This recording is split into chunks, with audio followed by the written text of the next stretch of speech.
Hi everyone, welcome to the series of Mom of Mahi. So నాదైతే C section.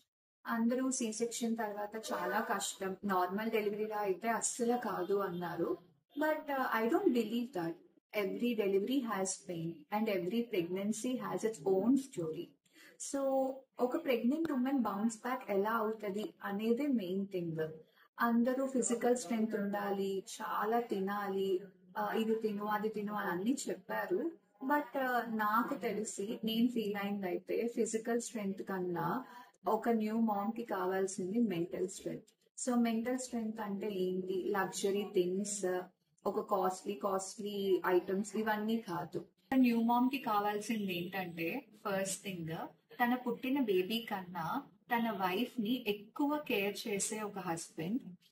తన కూతురు ఇంకొక బేబీకి లైఫ్ ఇచ్చింది అని అనుకోకుండా తన కూతుర్ని ఇంకా చిన్నపిల్లలా చూసుకునే ఒక mom. Last and final thing, నాకు బాగాలేకపోతే నువ్వు చేయలేవా, నీకు బాగాలేదు కదా నేను చేస్తాను అని చెప్పి తన కోడల్ని కూతురులా చూసుకునే ఒక అత్తగారు. ఈ మూడు ఉన్న చోట ఒక మామ్, అదే న్యూ మామ్ బౌన్స్ బ్యాక్ అవడం అనేది లైఫ్ లో వెరీ సింపుల్ అండ్ చాలా ఈజీ.